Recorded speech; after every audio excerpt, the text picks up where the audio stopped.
Hello everyone, I am Meenakshi Lakhnot and हम लोग यहाँ पे पढ़ रहे हैं chemistry class 12 chapter 1 that is solid state. So इससे पहले की वीडियोस अगर आपने नहीं देखी है तो आप उन्हें जाके देख सकते हैं। यहाँ पे हम लोग शुरू करने जा रहे हैं क्लोज पैकिंग यानी निबिड संकुलन। संकुलन is packing. Okay, so close packing से पहले मतलब टॉपिक में जाने से पहले जैसे हम लोग हमेशा कोई एग्जांपल से समझते हैं, यहाँ भी हम लोग कोई एग्जांपल लेते हैं अपनी डेली लाइफ का। सो ये बहुत ही कॉमन एग्जांपल है जो आप सबको पसंद आने वाला है। सो हम लोग याद करते हैं अपनी माता जी को। जब भी हम लोग कहीं जाते हैं तो सबसे पहले क्या देखते हैं, मतलब कहीं पे घूमने जाना है, कहीं किसी फंक्शन में जाना है तो पैकिंग होती है। फिर वो पैकिंग में क्या सीन बनता है कि उसमें ठूस ठूस के कपड़े भरे जाते हैं। फिर सारे घर वाले मिलके उसकी चेन पकड़ के अच्छे से उसको टाइट करके खींचने की कोशिश करते हैं, राइट, कि लगा दो, अब नहीं लग रहा, अच्छे से क्लोज पैक कर दिया हमने इसको, अच्छे से पैकिंग है और अब ये चेन भी नहीं लग रही, इतना पैक कर चुके हैं। तो ये बहुत कॉमन एग्जाम्पल है। आई होप आप सबकी लाइफ में भी हुआ होगा, होता ही है, जनरल है।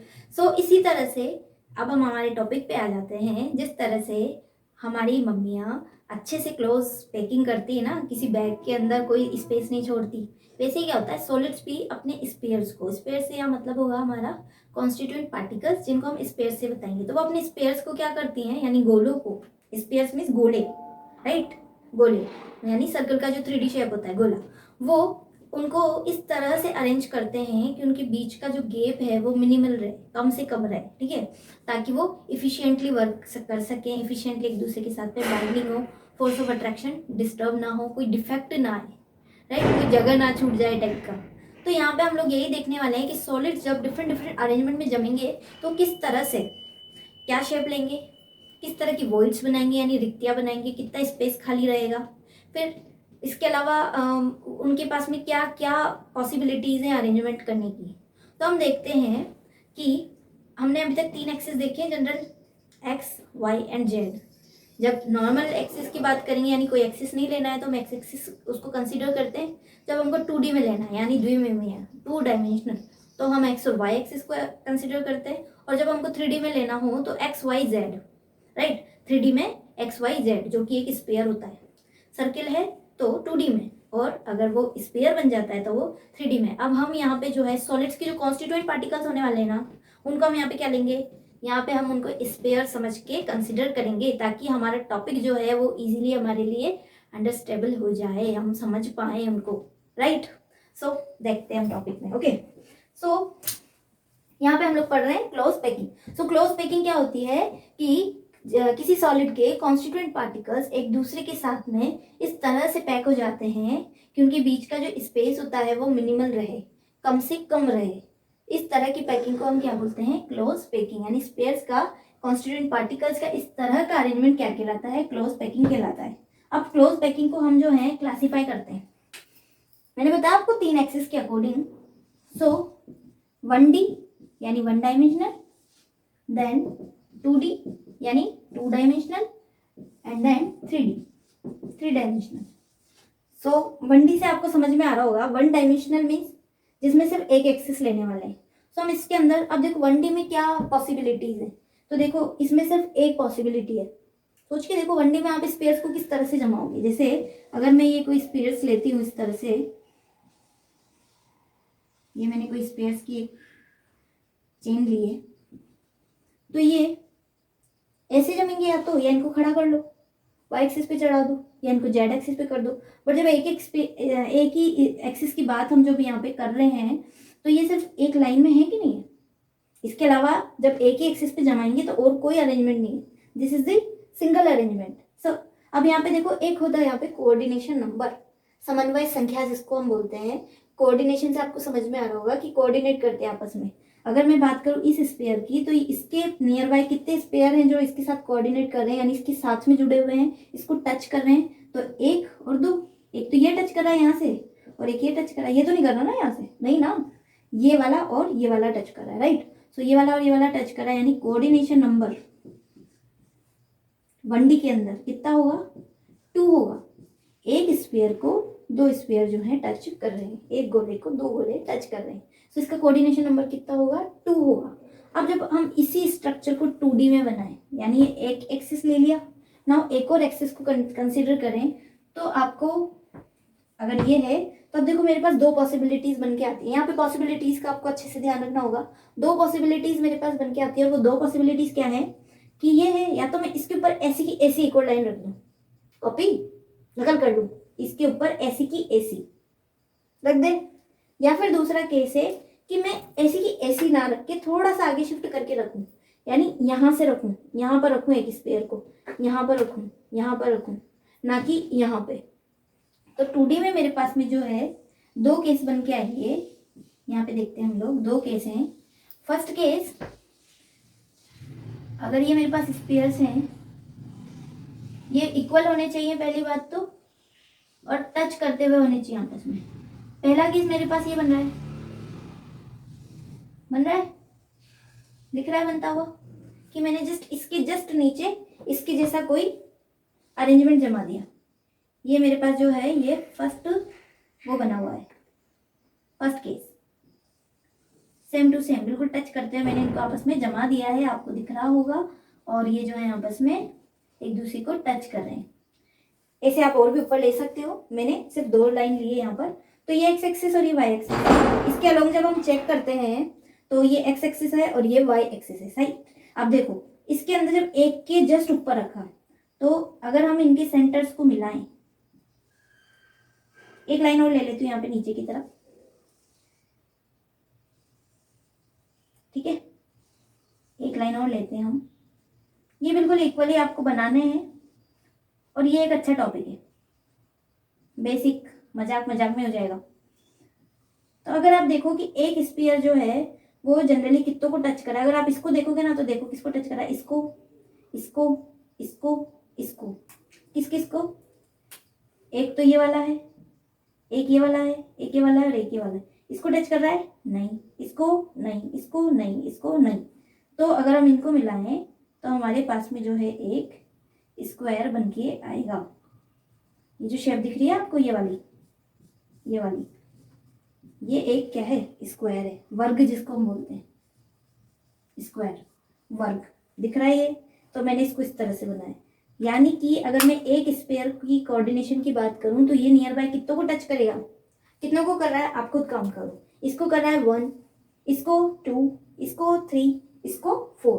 तो इसे 4 स्पेयर्स को, एक जो है पार्टिकल यानी एक स्पेयर जो है वो नियर बाय 4 से के साथ में कोऑर्डिनेट कर रहा है, यानी इसका कोऑर्डिनेशन नंबर कितना हो जाएगा, 4 हो जाएगा। इस तरह से इसका स्क्वायर बना हुआ है।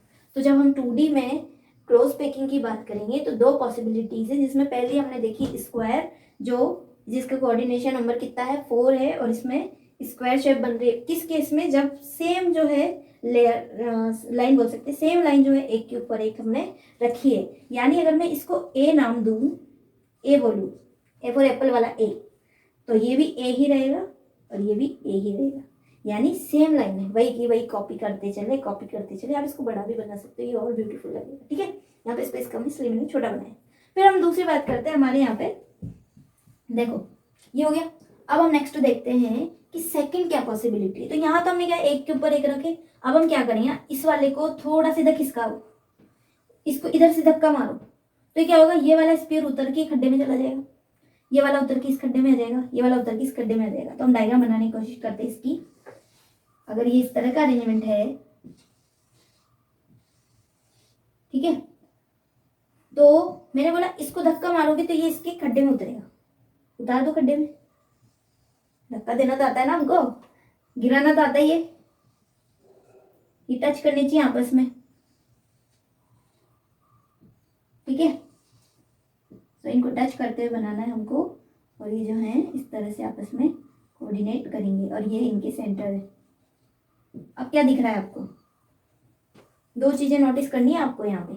जल्दी से देखो क्या दिखाई दे रहा है हमको यहाँ पर। मैं ज्यादा लाइंस नहीं ले रही हूँ, लेकिन आप यहाँ पे एक से ज्यादा लाइंस भी ले सकते हैं, 5-6 ले सकते हैं, ताकि डायग्राम और भी ज्यादा ब्यूटीफुल नजर आए। ओके, ये आपकी अपनी चॉइस है। सो देखो यहाँ पे दो चीजें नजर आएंगी आपको। एक तो ये, मैं फिल कर देती हूँ इसको, खड़ा वाला ट्राइंगल दिख रहा है आपको यहाँ पे इस तरह से, और एक जो है वो उल्टा वाला दिख रहा होगा इस तरह से। जब आप ये देखते हो तो ये तो खड़ा है, और ये वाला जो है ये उल्टा ट्राइंगल, यानी दो तरह के ट्राइंगल जो है वो खाली स्पेस में हमको नजर आ रहे हैं। अब हम चेक करते हैं कि कोऑर्डिनेशन नंबर क्या होगा, यानी एक जो पार्टिकल है, एक जो स्पेयर है, वो कितनों को टच करने वाला है। सो देखो कितने दिख रहे हैं, सही सही बताओ कितने दिख रहे हैं। तो इसको चेक करते हैं। ओके, और मैं लाइंस भी बनाती चलती हूँ। ये कर रहा है, कर रहा है, ये वाला ये भी कर रहा है, लो इनको ज्वाइन कर दिया मैंने, ये भी कर रहा है, दिख रहा है, ये वाला ये भी कर रहा है, ये वाला ये भी कर रहा है। अरे वाह, ये तो सारे कर रहे हैं। तो इस तरह से यहाँ पे आपको दिख रहा होगा, ये benzene like structure means hexagonal दिख रहा है, षटकोण जिसको हम बोलते हैं। तो ये वाली जो है एक स्ट्रक्चर बन के आती है। तो इसको तो हम बोलते हैं, यहाँ स्क्वायर बन रहा है इसलिए इसको हम बोलते हैं square close packing in 2D। और जबकि इसको यहाँ पे हेक्सागोनल बन रहा है तो इसको बोलेंगे hexagonal closed packing in 2D। Okay, hexagonal closed packing, hexagonal यानी षटकोणीय, क्लोज पैकिंग निबिड संकुलन, और स्क्वायर यानी वर्गीय निबिड संकुलन। ठीक है, तो ये दो बातें समझ में आ गई आई होप। इसका कोऑर्डिनेशन नंबर चेक करेंगे तो 1 2 3 4 5 6 यानी नियर बाय है। इसका एक स्पेयर जो है वो नियर बाय कितने स्पेयर से घिरा हुआ है, तो नियर बाय वो 6 स्पेयर से घिरा हुआ है। I hope you are clear. क्या पढ़ा हमने, 1 line, 2 coordination number, 2D, 2 possibilities, square, square में स्क्वायर बन रहा है, कोऑर्डिनेशन 4, ए टाइप। इफ इसकी बात करेंगे तो A B A B type. Okay, so इस तरह की जो है दो पॉसिबिलिटीज हमारे सामने क्रिएट होती हैं। लेकिन अब जो समझने वाली मेन चीज है ना वो है 3D वाला, क्योंकि 3D वाले में थोड़ा सा अगर आप टॉपिक से कटे तो आपको कंफ्यूजन भी हो सकता है। सो आई विल रिकमेंड कि आप कंप्लीटली अपना ध्यान यहीं पे रख के इसको देखें। ओके, सो अब हम आ जाते हैं, ये 1D को हटा दी मैं यहाँ से। अब हम सीधी बात करेंगे 3D की, कि 3D में क्या होता है। तो देखो, क्या देखो, 3D देखो और क्या देखोगे। ओके, सो 3D के अंदर हम लोग बात करेंगे कि इसमें क्या पॉसिबिलिटीज है। चलो अब सोचो कि 3D में क्या पॉसिबिलिटीज हो सकती है। जब 2D में दो पॉसिबिलिटी निकल के आई हैं तो फिर 3D का क्या हो रहा होगा बेचारे का, मजे आ गए होंगे उसके ऊपर, है ना। देखते हैं मजे आए कि नहीं आए इसको। सो हम चलते हैं 3D पे। ओके, ये है हमारा 3D। अब देखो 3D में दो पॉसिबिलिटीज है। हमने 1D को 2D बनाया, तो अब 2D को 3D बनाएंगे कि नहीं। 3D में हम 2D को लेंगे पहले, 2D दो वाले, एक 2D स्क्वायर ये बने थे ना, एक 2D हेक्सागोनल। स्क्वायर मीन्स वर्गीय, थोड़ी हिंदी की राइटिंग मेरी थोड़ी क्या बहुत ज़्यादा ही खराब है, और हेक्सागोनल और इंग्लिश की भी खराब है, यानी षटकोणीय। ठीक है, तो स्क्वायर और हेक्सागोनल। स्क्वायर के लिए हम लोगों ने क्या देखा था कि यही कोई स्ट्रक्चर था जिसके नीचे जो है यही रिपीटेशन हो रहा था, राइट, ये देखा था हमने।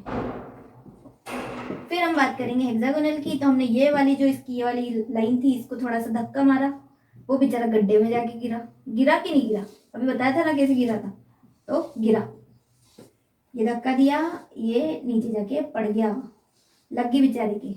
ओके,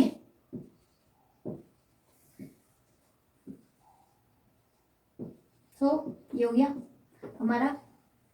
एक और लाइन ले लेती हूँ मैं इसमें, ताकि थोड़ा सा आराम से समझ पाए हम लोग। अभी हेक्सागोनल नहीं दिख रहा ना, अब दिखेगा।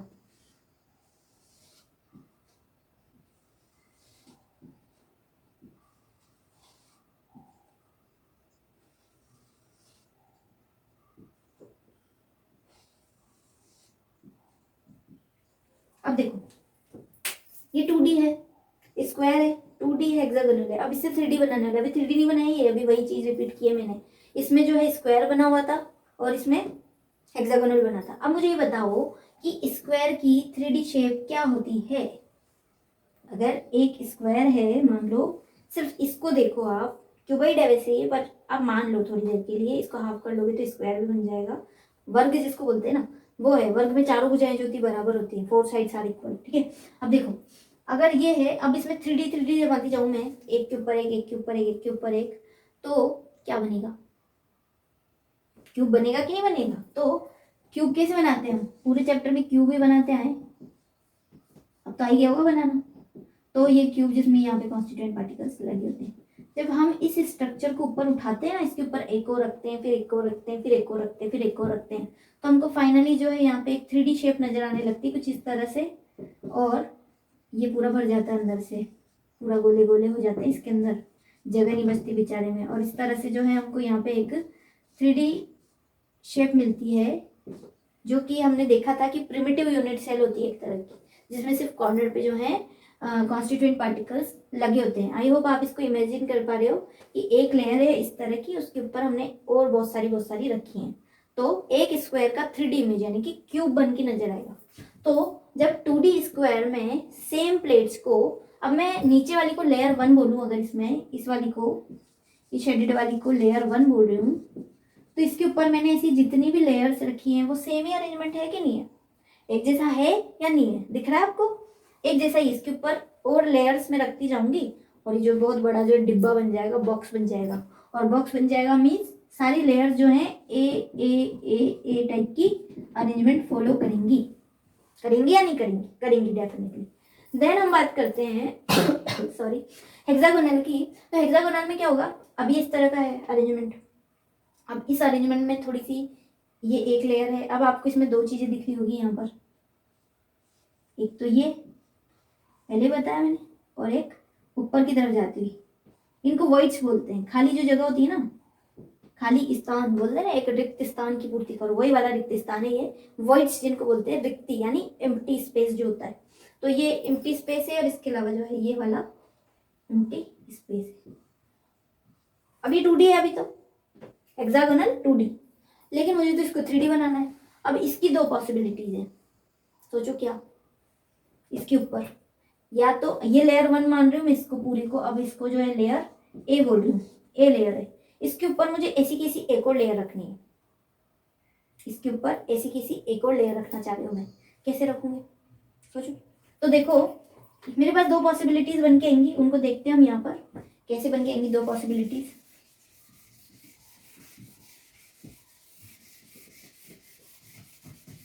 दो पॉसिबिलिटीज ऐसे बन के आएंगी। ये हेक्सागोनल है, यहाँ पे दो केस है। मैं ये 3 स्पेयर उठा रही हूँ यहाँ के, एक तो ये वाला और ये वाला, ठीक है। ये मैंने 3 स्पेयर उठाए। ये वॉइड दिख रही है यहाँ पे, ये वाली दिख रही होगी ऑब्वियसली, राइट। अब या तो मैं इसके ऊपर एक स्पेयर वाली इस तरह से लेयर रखूं कि इसकी जो वॉइड्स है ना, इनको मैं ऐसे मान लेती हूँ कि जिनका शेप नीचे की तरफ है उन्हें टेट्राहेड्रल, और जिनका शेप ऊपर की तरफ है उन्हें ऑक्टाहेड्रल। क्या है वो भी बताती हूँ। मान लो कि मैंने इसके ऊपर ये कोई स्पेयर रखा है, इस तरह से रखा है कि 3 स्पेयर के नीचे वाली जो बीच की खाली जगह थी ना, ये वाली जो मैंने डार्क की हुई है, इसके जस्ट ऊपर मैंने एक स्पेयर को रखा है। यानी कि अगर ये 3 स्पेयर हैं तो इसके ऊपर जस्ट ऊपर मैंने एक स्पेयर जमाया है। तो पहली ये कैसे हो गई। तो इसके अंदर अगर आप देखोगे तो इसके अंदर जो वॉइड बनेगी ना, जो रिक्ति बनेगी, वो कैसी होगी, वो होगी tetrahedral. Tetra means 4, tetrahedral means चतुष्फलकीय, चतुष्फलकीय, फलकीय, चतुष्फलकीय, ठीक है। टेट्राहाइड्रल वॉइड बनेगी, चतुष्फलकीय रिक्ति बनेगी। कैसे बनेगी, तो ये देखो, अगर ये इस तरह की शेप आपको वॉइड नजर आ रही हो, और इसमें अगर मैं इसको पॉइंट करूं, ऊपर वाले स्पेयर के पॉइंट को पॉइंट कर रही हूं, तो ये कुछ इस तरह से बनेगी। यानी कि इसका और बढ़िया वर्जन आपको 3D टाइप का देखना हो तो अगर ये इस तरह का है और ये वॉइड है, ऊपर की तरफ ये स्पेयर लगा है, तो इस तरह से वो ये तो पिरामिड टाइप का स्ट्रक्चर होता है ना, वैसा बनेगा ये। बस उसमें 4 साइड होते हैं और इसमें 3 साइड होंगे। ओके, प्रिज्म टाइप का बोल सकते हो आप, ठीक है। अब देखो, तो ये हो गया। इसके बाद में एक और पॉसिबिलिटी इसमें बनती है कि मैं इसके यही सेम टू सेम 3 स्पेयर उठा रही हूँ, वही है, वैसी की वैसी वॉइड है हमारे पास में। अब ये वॉइड जो है ना, इसके ऊपर मैं यहाँ मैंने एक स्पेयर रखा, खाली जगह में रखा। अब मैं यहाँ पे जो है ये 3 स्पेयर जो है ना, इन तीनों स्पेयर के ऊपर 3 स्पेयर और रखूंगी। कितने? 3। कैसे? उल्टे। उल्टे कैसे? ये देखो, ऐसे कैसे रख दूंगी जब तो लेयर ही सेम हो जाएगी, है ना। तो ऐसे कैसे तो नहीं रख सकती, तो चेंज करना पड़ेगा। तो चेंज कैसे करूंगी, ये 3 स्पेयर पे मैंने और 3 स्पेयर रख दिए, 1 2 3। Okay, 1 2 and 3। अभी दिख रहा होगा आपको इस तरह से। तो ये जो पूरा इलाका आने वाला है ना, ये वाला, यानी कि अगर एक का जो ट्रायंगल है वो ऊपर की तरफ फेस करता है, खाली वाला जो बीच में जगह है, और दूसरे वाले का जो है ट्रायंगल वो नीचे की तरफ फेस करता है, यानी कि जो भरा वाला है, तो आपको एक स्टार नजर आ रहा होगा। देखो उधर स्टार नजर आ रहा है, मुझे तो आ रहा है अब आ रहा है तो देखो। सो ये स्टार नजर आ रहा है हमको, यानी एक की जो वॉइड है, खाली स्पेस था, वो ऊपर की तरफ पॉइंट आउट था, और दूसरे का नीचे की तरफ, यानी 3 सर्किल जो है वो नीचे की तरफ है, 3 स्पेयर्स, और 3 स्पेयर्स मैंने उसके ऊपर रखे हैं। ये पॉसिबिलिटी मेरे पास बन के आई। तो जब हम हेक्सागोनल के ऊपर ए लेयर के ऊपर जब बी लेयर रखने वाले हैं, तो हमको एक तो टेट्राहेड्रल वॉइड मिलेगी, और दूसरी मिलेगी हमको ऑक्टाहेड्रल वॉइड, यानी अष्टफलकीय रिक्ति। अष्टफलकीय, ऑक्टाहेड्रल मीन्स अष्टफलकीय, दिख रहा है आपको, ऐसा अष्टफलक टाइप का। इसकी 3D इमेज बनाओगे ना तो ऐसे ले लो, इनको जो है आपस में आपको मिलाना है।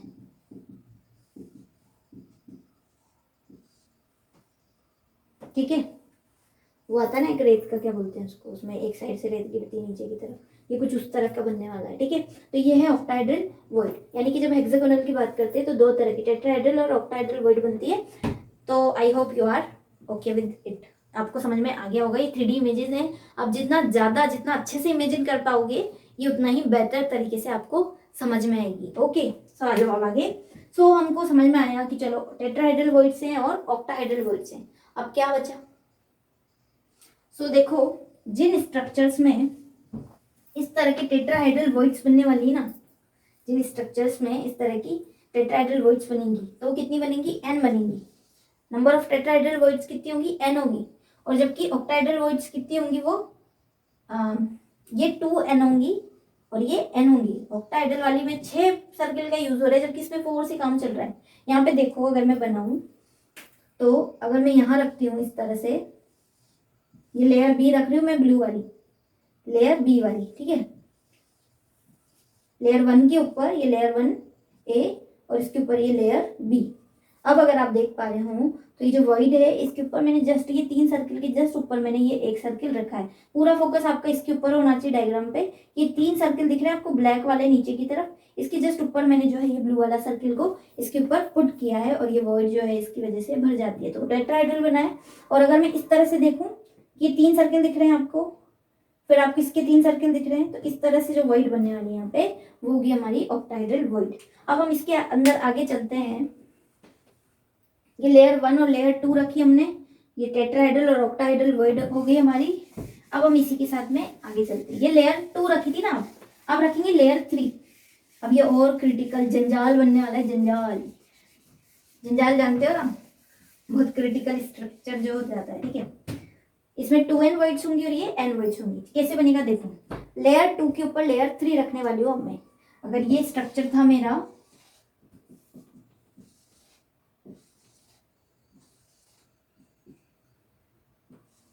और याद रखना हेक्सागोनल है ये। अब ये मत बोल देना कि हमने जो है स्क्वायर वाला तो लिया ही नहीं, वो पहले ले चुके हैं हम। ये हेक्सागोनल चल रहा है हमारा। ये लेयर 1 थी, फिर ब्लू वाली हमने इसके ऊपर लेयर 2 रखी थी कि नहीं रखी थी, थोड़ा सा एडजस्ट कर लेना। इसके ऊपर हमने रखी थी लेयर 2, इसको फिलअप करते हुए, जिसमें 2 वॉइड्स बनी थी, ऑक्टाहेड्रल और टेट्राहेड्रल। अब इस लेयर 2 पे एक और लेयर रखेंगे। इस लेयर 2 पे अब हम जो है एक और लेयर को रखने वाले हैं। ओके,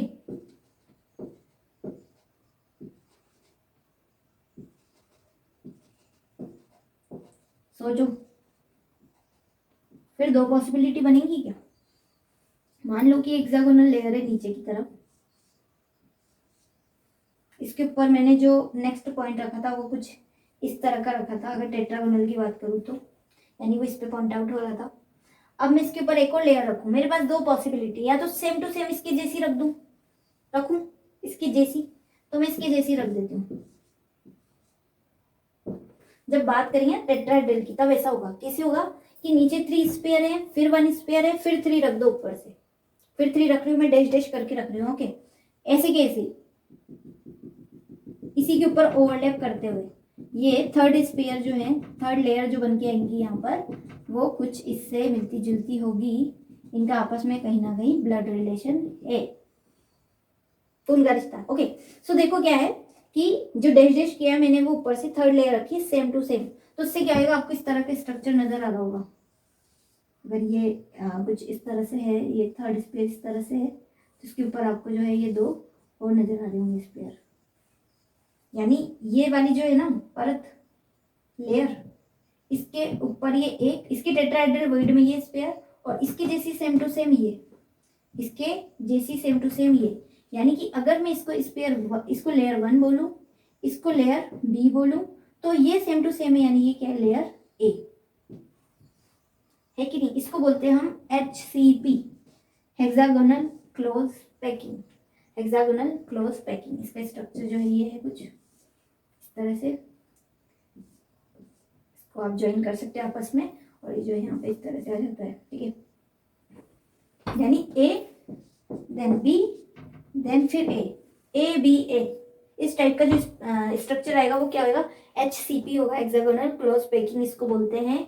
और ये बहुत ही जो है सबसे ज्यादा एफिशिएंट है, 74% पैकिंग होती है, यानी स्पेस जो होता है इसके अंदर वो सबसे कम होता है। आप देख भी पा रहे होंगे स्पेस कम होने का रीजन, ये जो है ना, ये यहाँ पे ऐसा लग रहा होगा कि बेचारा खाली खाली खाली नहीं है, पर ये आप सोचो ये हेक्सागोनल वाली लेयर रख रहे हैं हम, तो यानी एक स्पेयर आपस में 6 से घिरा हुआ है, यानी ये जो यहाँ पे मैंने सिर्फ 1 से सिंगल से दिखाया ना आपको, पूरी लेयर में देखोगे आप इसको तो आपस में 6 से घिरा हुआ है। और अगर हम इसका कोऑर्डिनेशन नंबर चेक करें अब यहाँ पे, तो आप चेक करो ये 6 से घिरा हुआ होगा क्योंकि हेक्सागोनल लेयर है, तो 6, 3 नीचे, 3 स्पेयर ये नीचे वाले 9, और 3 स्पेयर ऊपर वाले 12। हाईएस्ट कोऑर्डिनेशन नंबर होता है HCP में, कोऑर्डिनेशन नंबर कितना है इसमें, 12 है। नहीं समझ में आया, ये देखो ये 6 वाली ये लेयर होगी 6 वाली, फिर ये वाला जो होगा ना यहाँ पे जो है ये सॉरी, ये जो यहाँ पर है ये भी आपस में 6 से घिरा हुआ होगा एक स्पेयर, तो 6 से घिरा हुआ है तो मीन्स कि ये जो है ये भी जो है 6 से घिरा हुआ है, मीन्स ये 6 है और इसके ऊपर भी 6 है, तो एक टोटल 12 कोऑर्डिनेशन नंबर हो गए। अभी हमारा जो टॉपिक थोड़ा सा लेंथी हो रहा है, बस एक छोटा सा टॉपिक और यहाँ पे बाकी है, CCP या FCP यानी क्यूबिक, CCP क्या है, क्यूबिक क्लोज पैकिंग, इसको FCC भी बोलते हैं, यानी face centred close packing, face centred close packing क्या बोलते हैं, फेस सेंटर्ड क्लोज पैकिंग या क्यूबिक क्लोज पैकिंग। उसमें मैंने बताया लेयर A, लेयर B, फिर लेयर A। अब यहाँ पे हम 3 लेयर लेते हैं, जब बात हम ऑक्टाहेड्रल की कर रहे हैं तब। ये लेयर 1, देन लेयर 2, लेयर 3, नेक्स्ट लेयर रखेंगे तो वापस लेयर A B C, फिर ABC। इसको बोलते हैं CCP स्ट्रक्चर या CCP या SCP। कैसे, layer 1, layer B, layer C। जैसे ये देखो, अगर नीचे वाली लेयर कुछ इस तरह की है, ये इस तरह की है, अब सोचो मैं इसके ऊपर तीसरी लेयर रख रही हूँ जो ये ऑक्टाहेड्रल वॉइड को फिल कर देती है, तो 3 अलग शेप होगी कि नहीं, एक इस तरह से ऊपर की तरफ जा रहा है, दूसरा इस तरह से नीचे आ रहा है, और तीसरा इसको फिल करने का काम कर रहा है, ऑक्टाहेड्रल वॉइड को फिल कर रहा है, भर रहा है, तो मीन्स इसको बोलते हैं हम, सॉरी SCP नहीं FCC, CCP या FCC यानी पलक केंद्रीकरणीय या क्यूबिक क्लोज पैकिंग, FCP यानी फेस क्लोज पैकिंग, यानी फेस के साथ में। इसमें भी कोऑर्डिनेशन नंबर जो होगा वो 12 होगा, आप काउंट कर सकते हो, 6 ये हैं, ये वाले 6, 3 ये हैं, 3 ये हैं, टोटल कितने हैं 12। पर ये वैसे नहीं है, ये 6, ये 3 और 3 ऐसी की ऐसी एक स्ट्रक्चर नीचे होगी, वो उस तरह से 12 है कोऑर्डिनेशन नंबर। और इसके अंदर भी CCP में और SCP में हाईएस्ट पैकिंग होती है, मतलब कि इनकी एफिशिएंसी सबसे ज़्यादा होती है, इनमें स्पेस जो होता है ना फ्री वाला वो कम होता है। सो हमने क्या पढ़ा इसके अंदर, 1D 2D 3D, 1D के अंदर 1 लाइन, 2D के अंदर 2 टाइप्स स्क्वायर हेक्सागोनल, 3D के अंदर फर्स्ट लेयर पे सेकंड लेयर पे थर्ड लेयर जब रखी हमने तब मोस्ट इंपॉर्टेंट जो है इसके अंदर वो SCP, CCP या FCC हमको मिला, जिसमें हमने जो है ऑक्टाहेड्रल वॉइड और टेट्राहेड्रल वॉइड को इससे पहले वाली जब सेकंड लेयर रखते हैं उस टाइम पे देखा था। सो ये लेक्चर हमारा काफी लेंथी हो गया, बट समझाना जरूरी था। ओके, सो इस लेक्चर को हम लोग यहीं पे खत्म करते हैं, ठीक है, और नेक्स्ट लेक्चर को हम लोग आगे वाली वीडियो में कंटिन्यू करेंगे। और अगर आपको मेरी एक्सप्लेनेशन पसंद आई है और आपको टॉपिक समझ में आया है तो आप वीडियो को लाइक, कमेंट और शेयर कर सकते हैं। Thank you.